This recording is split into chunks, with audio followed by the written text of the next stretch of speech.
Hello friends, তোমাদের সকলকে দা দেবজিৎ চ্যানেলে স্বাগত। আজকে আলোচনা করব ক্লাস 11 সেকেন্ড সেমিস্টার পলিটিক্যাল সায়েন্সের তোমাদের যে প্রথম অধ্যায়, সেই অধ্যায়ের আমি আইন সম্পর্কে অর্থাৎ ল সম্পর্কে পড়াচ্ছিলাম।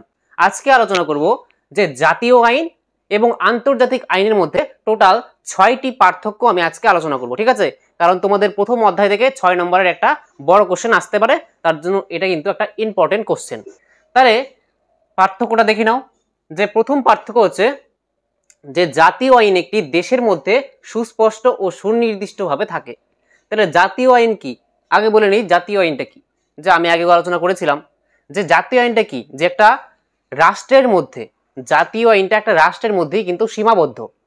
রাষ্ট্র একটা কি, রাষ্ট্র একটা সার্বভৌম প্রতিষ্ঠান, অর্থাৎ রাষ্ট্র অভ্যন্তরীণ এবং বাহ্যিক নিয়ন্ত্রণ থেকে মুক্ত। তাহলে রাষ্ট্র যে আইন প্রণয়ন করে এবং যেই আইনটা শুধু রাষ্ট্রের মধ্যেই সীমাবদ্ধ, রাষ্ট্র যে অর্থাৎ জাতীয় আইন যে প্রণয়ন করা হয় অর্থাৎ রাষ্ট্রের মধ্যেই সেটা সীমাবদ্ধ। এটাই কিন্তু ধরো ভারতবর্ষ একটা কি সার্বভৌম প্রতিষ্ঠান, আমাদের দেশ।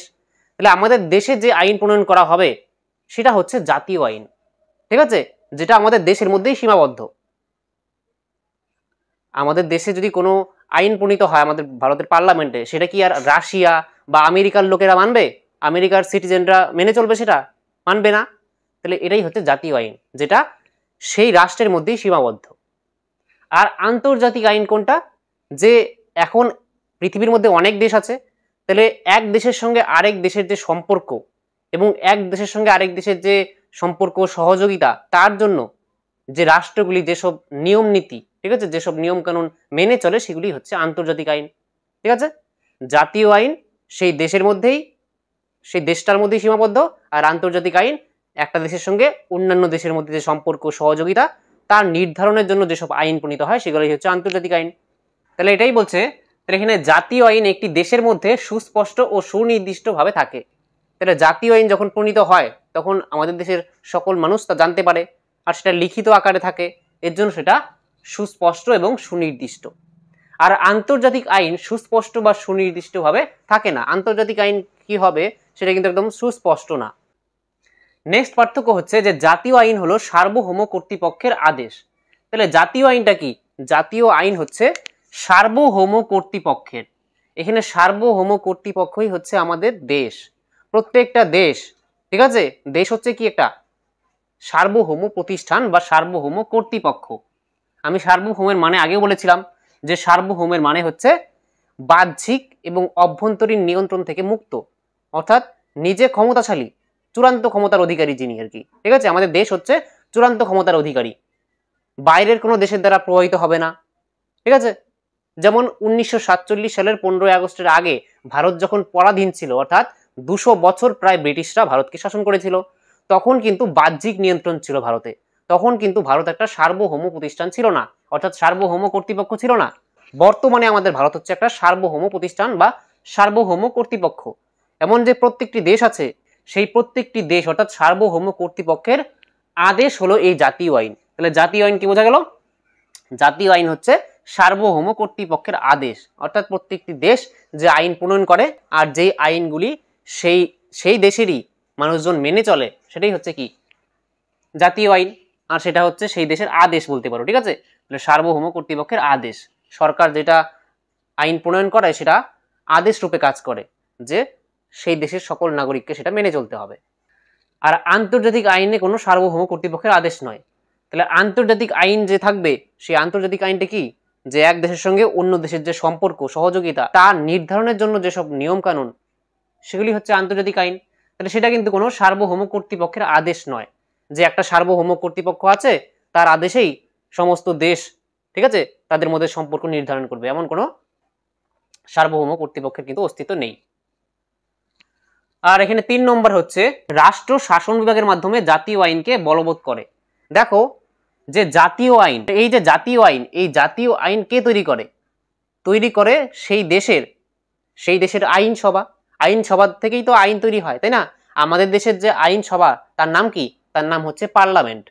আমাদের যে কেন্দ্রীয় আইনসভা, তার নাম পার্লামেন্ট বা সংসদ। বাংলাতে বললে সংসদ, ইংরেজিতে বললে পার্লামেন্ট, দুটার অর্থ কিন্তু একই। তাহলে সেই যে পার্লামেন্ট, সেই পার্লামেন্টে কি হয়? যে আইন তৈরি হয়। আমি আগের ভিডিওতে আলোচনা করেছিলাম যে কিভাবে আইন তৈরি হয়, যে পার্লামেন্টের দুটি কক্ষ, একটা লোকসভা, একটা রাজ্যসভা, ঠিক আছে। লোকসভাতে প্রথমে কোনো একজন মন্ত্রী বা কোনো একজন সদস্য বিল উত্থাপন করে, তারপরে লোকসভা যদি সেই বিলটা পাশ হয়ে যায় তখন সেটা রাজ্যসভায় যায়, আর রাজ্যসভাতে যখন সেই বিলটা পাশ হয়ে যায় তখন সেটা রাষ্ট্রপতির কাছে যায়। তখন রাষ্ট্রপতি যদি সেখানে সিগনেচার করে তখন সেই বিলটা আইনে রূপান্তরিত হয়ে যায়। তাহলে সেই যে আইন সেটা হচ্ছে জাতীয় আইন। তাহলে সেই জাতীয় আইনটা কি করে, যে আইন বিভাগের কাজ আইন তৈরি করা। সরকারের তিনটি বিভাগ, একটা শাসন বিভাগ, একটা আইন বিভাগ, একটা বিচার বিভাগ। তাহলে এই যে আইন বিভাগের কাজ হচ্ছে আইন তৈরি করা, পার্লামেন্ট আইন তৈরি করলো, আর সেটাকে কার্যকর করার কাজ হচ্ছে এই শাসন বিভাগের। ঠিক আছে, আইনটা যে প্রণীত করলো আইন বিভাগ, সেটা কার্যকর করার দায়িত্ব হচ্ছে শাসন বিভাগের। আর বিচার বিভাগের কাজ কি, যে সেই আইন অনুসারে বিচার কার্য সম্পাদন করা হচ্ছে বিচার বিভাগের কাজ।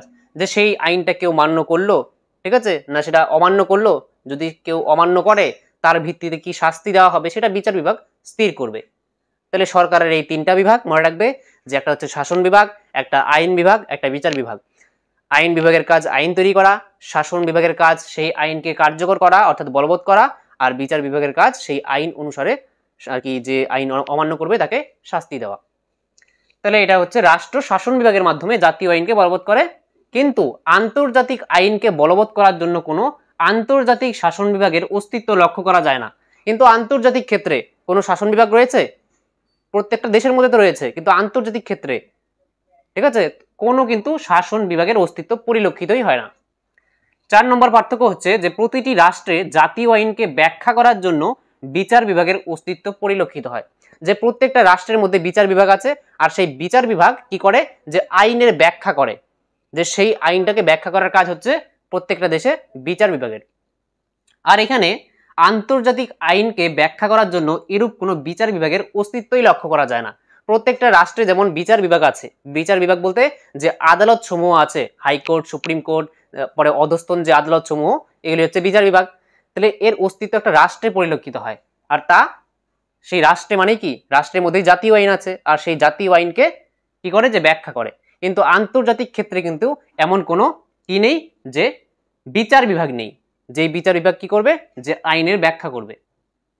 তারপরে দেখো যে 5 নম্বর, যেখানে জাতীয় আইন এখানে দুবার হয়ে গেছে, ঠিক আছে, যে জাতীয় আইন অমান্য করলে আদালত আইন লঙ্ঘনকারীকে শাস্তি দিতে পারে। তাহলে একটা রাষ্ট্রের মধ্যে যদি কেউ কোনো নাগরিক যদি আইন অমান্য করে, তাহলে কি করতে পারে, যে সেই দেশের বা সেই রাষ্ট্রের আদালত তাকে শাস্তি দিতে পারে। কিন্তু আন্তর্জাতিক আইন লঙ্ঘন করলে শাস্তি বাধ্যতামূলক নয়। তাহলে আন্তর্জাতিক আইন যদি কেউ লঙ্ঘন করে, ভঙ্গ করে, তখন কোনো একটা রাষ্ট্রকে যে শাস্তি দেওয়া হবে তা কিন্তু বাধ্যতামূলক নয়, দেওয়া হতেও পারে আবার নাও হতে পারে। সেই শাস্তি বলতে কি শাস্তি, কোন শাস্তিকে বোঝায়, যে সেই রাষ্ট্রের সঙ্গে সম্পর্ক আর রাখবে না সেই রাষ্ট্র, বা সেই রাষ্ট্রের সঙ্গে কোনো বাণিজ্য আর করবে না। যেমন ভারতের সঙ্গে পাকিস্তানের সম্পর্ক খারাপ, তার জন্য কি এখন আর বাণিজ্যই কাট হয়ে গেছে, কোনো ব্যবসা বাণিজ্য চলে না ভারত আর পাকিস্তানের মধ্যে। তাহলে শাস্তি স্বরূপ এটাই করে, যে এক দেশ অন্য দেশের সঙ্গে ডিপ্লোম্যাটিক রিলেশনস, ট্রেড রিলেশন এগুলি কাট করে দেয়। ঠিক আছে, তারপরে দেখো যে 6 নম্বর পার্থক্য, যে প্রতিটি রাষ্ট্রে আইন প্রণয়নের জন্য একটি করে আইনসভা রয়েছে। তাহলে প্রত্যেকটি রাষ্ট্রের মধ্যে জাতীয় আইনকে প্রণয়ন করার জন্য কি রয়েছে, যে আইনসভা রয়েছে। কারণ জাতীয় আইন কোথায় প্রণীত হয়, একটা রাষ্ট্রের মধ্যে। প্রত্যেকটা রাষ্ট্রে যেই আইনসভা আছে, প্রত্যেকটি রাষ্ট্রের যে আইনসভা আইন প্রণয়ন করে সেটাই হচ্ছে জাতীয় আইন। আর সেই জাতীয় আইন শুধু সেই রাষ্ট্রের মধ্যেই সীমাবদ্ধ, সেই রাষ্ট্রের মানুষেরাই সেটাকে মেনে চলে। কিন্তু আন্তর্জাতিক ক্ষেত্রে আইন প্রণয়নের জন্য এই ধরনের কোনো আইনসভার অস্তিত্ব নেই। তাহলে আন্তর্জাতিক ক্ষেত্রে এমন কোনো আইনসভা নেই যেই আইনসভা আন্তর্জাতিক আইনকে প্রণয়ন করে। ঠিক আছে, শুধু কিছু নিয়ম কানুন আছে যেটা রাষ্ট্ররা মেনে চলে সম্পর্ক ভালো রাখার জন্য, তার সঙ্গে সহযোগিতার জন্য। ঠিক আছে, এটা কোনো আইনসভা কিন্তু প্রণয়ন করে না। এর জন্য আন্তর্জাতিক ক্ষেত্রে এই আইন প্রণয়ন করার জন্য কোনো আইনসভার অস্তিত্ব নেই। ঠিক আছে, কিন্তু প্রত্যেকটা রাষ্ট্রে তো আইনসভা আছে। যেমন ভারতের আইনসভার নাম পার্লামেন্ট, আমেরিকার আইনসভার নাম হচ্ছে কংগ্রেস। ঠিক আছে, আমাদের ভারতের যে আইনসভা তার নাম হচ্ছে কি, পার্লামেন্ট, আর তার দুটি কক্ষ, একটা লোকসভা একটা রাজ্যসভা। ঠিক তেমনি আমেরিকা যে যুক্তরাষ্ট্র, পৃথিবীর মধ্যে বলা হয় যাকে আর কি সবচেয়ে শক্তিশালী রাষ্ট্র, আমেরিকা যুক্তরাষ্ট্র, সেই আমেরিকার আইনসভার নাম কংগ্রেস। আর সেই কংগ্রেসের দুটি কক্ষ, একটা হচ্ছে সেনেট আর একটা হচ্ছে জনপ্রতিনিধি সভা। তারপরে যেমন ব্রিটেনের আইনসভার নাম কি, ব্রিটেনের আইনসভার নামও কিন্তু পার্লামেন্ট। ভারতের আইনসভার নাম যেমন পার্লামেন্ট, ব্রিটেনের আইনসভার নামও কিন্তু পার্লামেন্ট, সেম। কিন্তু ব্রিটেনের আইনসভার যে উচ্চকক্ষ এবং নিম্নকক্ষ, অর্থাৎ আমাদের ভারতের যে আইনসভার দুটি কক্ষ আছে, উচ্চকক্ষ রাজ্যসভা, ঠিক আছে, রাজ্যসভাকে উচ্চকক্ষ বলা হয় আর লোকসভাকে নিম্নকক্ষ বলা হয়। ঠিক তেমনি ব্রিটেনের যে আইনসভা পার্লামেন্ট, সেই আইনসভারও দুটি কক্ষ, একটা লর্ড সভা আর একটা কমন্স সভা। উচ্চকক্ষ হচ্ছে লর্ড সভা আর নিম্নকক্ষ হচ্ছে কমন্স সভা। এগুলো একটু বলে দিচ্ছি, তোমরা আগের ফার্স্ট সেমিস্টারে কিন্তু পড়েছিলে, ঠিক আছে, আশা করি তোমাদের কিছু কিছু মনে আছে। তাহলে মূল বিষয় হচ্ছে এই দুটি পার্থক্য। এই পার্থক্যটা এই 6টি পয়েন্ট দিয়ে আমি করে দিলাম, তোমরা এটা নোট করে রাখতে পারো, ঠিক আছে। তোমাদের 6 মার্কস বা ছোট কোশ্চেনও আসতে পারে 2 মার্কসের, তোমরা এটা লিখে রাখো।